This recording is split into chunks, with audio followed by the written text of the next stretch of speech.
Welcome to our vlog. Um, Today is Vlogmas Day 5 and I wanted to use this day to talk about my Canadian journey कि मैं किस तरह international student पे आई थी और किस तरह मेरी पीआर हुई, कितना टाइम लगा, कितने साल लगे और क्या प्रोसेस था, मतलब कितने एक्सपेंसेस लगे. तो I wanted to talk about that and explain everything in detail. So today we're going to do that as we go on with my day. So I'll take you guys everywhere and then talk about my journey at the same time.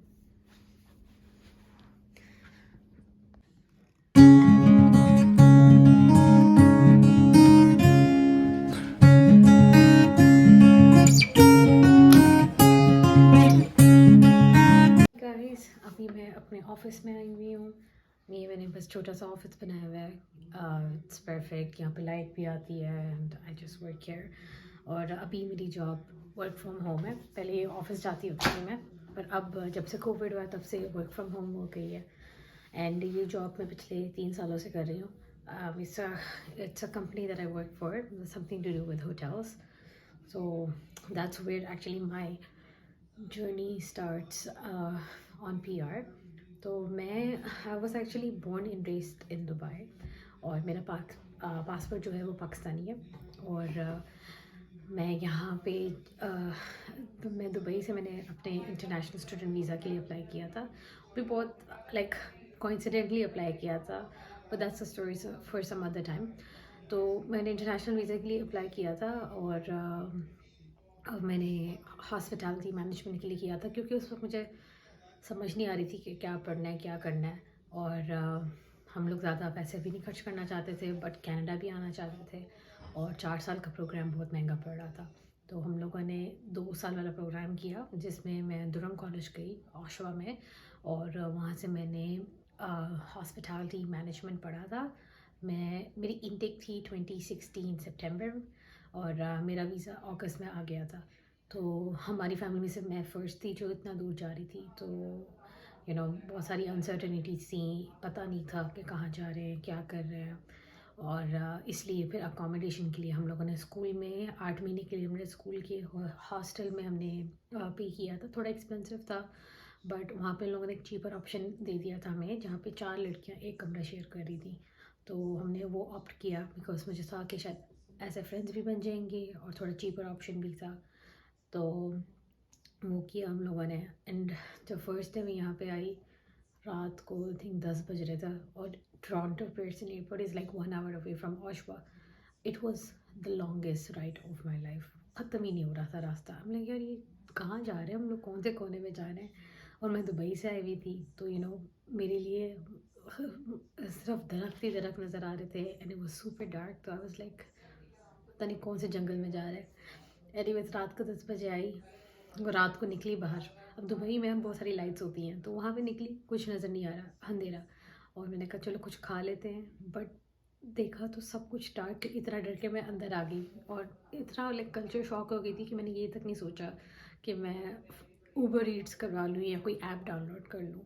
तो ये चीज़ें आपको फ़ौरन आती नहीं है तो आपको थोड़ा आस्ते आस्ते पता चलती है. और पहली दफ़ा घर से बाहर निकली थी इतना लाइक इतनी दूर. तो टाइम डिफरेंस बहुत था एंड एवरीथिंग. तो I was like it's okay, like देखते हैं क्या करना है. फिर एनीवेज मैं रात को फिर अपने डॉर्म रूम में चली गई थी. उससे से मेरी रूममेट आई, उसकी फैमिली थी उसके साथ. तो उसने खाना लेके आई थी तो मैंने उसके साथ बैठ के खाना खाया था. And that was basically my first day. फिर जब मैं कनाडा आ गई मैंने फ़र्स्ट थिंग जो देखी कि जॉब करनी है. लकीली मुझे अपनी जॉब ऑन कैंपस मिल गई थी और वो 20 आवर्स मुझे देते थे. सैलरी भी अबव मिनिमम देते थे. बट गुड थिंग वॉज कि मुझे मेरे आवर्स नहीं काउंट होते थे which is a big deal. क्योंकि अगर जब आप इंटरनेशनल स्टूडेंट वीज़ा पे आते हो आपके आवर्स आपके पास सिर्फ 20 आवर्स होते हैं काम करने के लिए. उससे ज़्यादा काम करोगे तो they can actually revoke your in study permit. तो just be careful about that. तो मैं जब ऑन कैंपस 20 आवर्स कर रही थी मुझे पता चला कि आवर्स काउंट नहीं होते.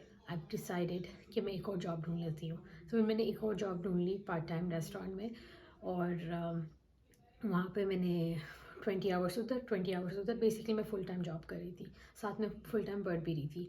तो इट वाज ऑनेस्टली, अगर आपके एम्प्लॉयर्स अंडरस्टैंडिंग हो तो आप इजीली अपना स्केड्यूल फिक्स कर सकते हो, और बहुत फिर एक बार रूटीन में चढ़ जाओ तो सही रहता है। और तब मैं बसेस भी लेती थी, तो मैं हर जगह टाइम पे पहुंच जाती थी। और ऑशवा की बस सिस्टम काफ़ी अच्छा है। आई नो अभी मैं गाड़ी लेती तो अभी गाड़ी चलाती हूँ, अब मुझे बुरा लगता है, पर उस ज़माने के लिए लाइक हर जगह मुझे टाइम पे पहुँचा देती थी।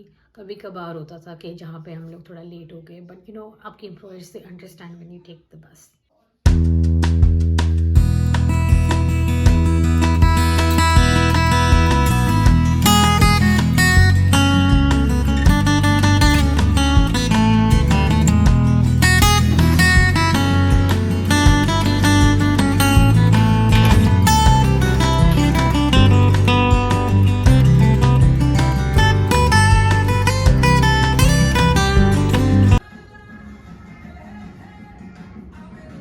Guys, at the gym. I'm trying to make this a habit. Hi guys, just got done with the gym. Now heading back home and back to work. तो अभी मैं अपनी लंच ब्रेक पे जिम चली जाती हूँ।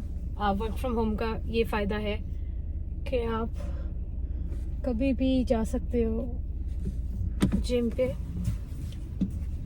और yes, so continuing on to the story about my PR journey. तो मैं यहाँ पे लाइक आई सेड कि इंटरनेशनल स्टूडेंट पे आई थी, 2 जॉब्स कर रही थी, तो I did what ever it could कि PR लेने के लिए। लाइक मुझे पहले ही अंदाज़ा था कि कितने पॉइंट्स चाहिए, क्या चाहिए, तो उसके हिसाब से मैंने काम किया। फॉर एग्जाम्पल मेरे जो फास्ट फूड रेस्टोरेंट था, but I also didn't jeopardise my career. तो मेरा जो फास्ट फूड रेस्टोरेंट था ना, उनको पता चला कि I need a full time job to have PR once I graduated, और मैनेजर की पोजीशन चाहिए थी क्योंकि नॉक का सिस्टम चल रहा था। तो उन लोगों ने मुझे ऑफर किया था, बट द थिंग इज वो फास्ट फूड में मैं अपने करियर वहाँ पे नहीं खत्म करना चाहती थी। तो आई वाज लाइक नहीं, मैं ये वाली जॉब नहीं करूँगी। तो फिर मैं ऑशवा में रहती थी और मैंने ईटोबिको में as a front desk agent काम किया, और वहाँ पे वो PR के लिए क्वालिफाइड नहीं थी। फिर उसके आई थिंक 6 महीने बाद मैंने एक और फ्रंट डेस्क पोजीशन ली। वहाँ पे मुझे फुल टाइम पोजीशन और बेनिफिट्स मिल रहे थे, क्योंकि जब आपका स्टूडेंट परमिट खत्म हो जाता है then you don't have any insurance, आपको कोई बेनिफिट नहीं होते, तो मुझे बेनिफिट्स चाहिए थे। उसके बाद जो मेरी अभी जॉब है जहाँ पे मैं काम कर रही हूँ, वहाँ से मुझे आया था इंटरव्यू। मैंने इंटरव्यू दिया और पूरा होटल्स के ऊपर था, पूरा इंटरव्यू वगैरह दिया। वो जॉब इन ऑफिस थी डाउनटाउन टोरंटो में, और बेनिफिट्स थे, सैलरी पोजीशन थी। तो आई वाज लाइक परफेक्ट। वहाँ पे मैंने 1 साल काम किया, तो मेरे ना आई क्वालिफाइड फॉर PR। फिर अब मैंने पॉइंट्स के लिए डाल दिया। अब द प्रॉब्लम इज क्योंकि मैंने 2 साल की पढ़ाई की हुई थी, 2 साल की पढ़ाई में आपको पॉइंट्स कम मिलते हैं। जब आप 3 साल या 4 साल पढ़ते हैं तो आपको पॉइंट ज़्यादा मिलते हैं। तो आई वाज लाइक शिट, अब मैं क्या करूँ, लाइक किस तरह, लाइक क्या करूँ PR का। तो मैंने पर प्रोफाइल डाल दी थी because hoping for the best, कि जो भी है देखा जाएगा। और उस दौरान कोविड शुरू हो गया, और कोविड के दौरान आई थिंक आप लोग को पता है कि हिस्टोरिकली पॉइंट्स बहुत गिर गए थे। मुझे एक तो 70 का भी ड्रॉ हुआ था, मुझे उससे पहले आ गई थी PR की इंफॉर्मेशन, तो लाइक PR का क्वालिफिकेशन। तो मेरा स्कोर था 437, और लिटरली 437 का स्कोर था, और मुझे PR के लिए इन्विटेशन टू अप्लाई आ गया। फिर वहाँ से मैंने अपने सारे डॉक्यूमेंट्स ऑलरेडी गैदर किए हुए थे। विद इन 2 दिन में मैंने सारी डॉक्यूमेंट्स सब कुछ एक साथ डाल दिया, और 6 महीने में मेरी PR आ गई। और 6 महीने के अंदर मुझे अपना COPR आ गया। वहाँ से मुझे लैंडिंग करने की ज़रूरत नहीं पड़ी, और मेडिकल की भी ज़रूरत नहीं पड़ी। मेडिकल क्योंकि PR के वक्त उन लोगों ने बंद किया हुआ था ये। और अब मुझे PR में ऑलमोस्ट 2 इयर्स होने वाले हैं, और 2 इयर्स के बाद, सो इन मार्च में मुझे 2 साल हो जाएंगे, और 2 साल में फिर 2 साल के बाद मैं फिर अपना सिटीजनशिप के लिए अप्लाई कर सकती हूँ, जो मैंने अभी सुना है कि बहुत टाइम लग रहा है, टेस्ट वगैरह देना है। तो या so that was my journey. मुझे वर्क परमिट में with in year and half work permit के मुझे COPR मिल गया था। बिकॉज आपका माइंड में पहले होना चाहिए कि आपको क्या जॉब करनी है, किस तरह करनी है, नहीं तो ऑनेस्टली आपको फिर मुश्किल हो जाती है अगर आप एंड टाइम में देखोगे कि ओके ये मेरी जॉब क्वालिफाई नहीं करती।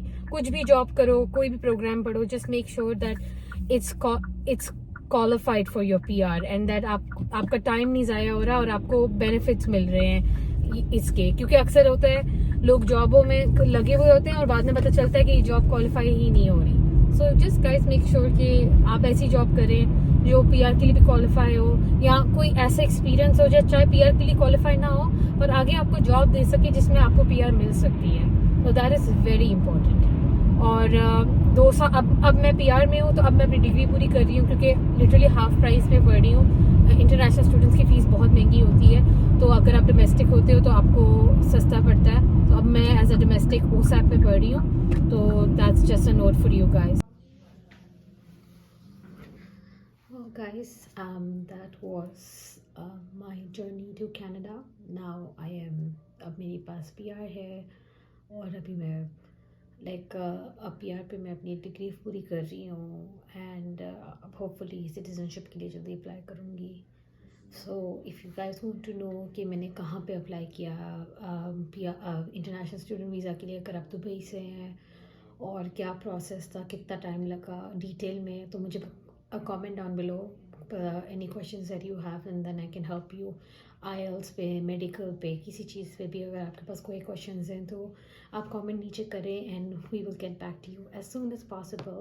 And if you do like this video and if you want to hear more about our journey in further detail, please don't forget to like, share and subscribe. Thank you. Bye.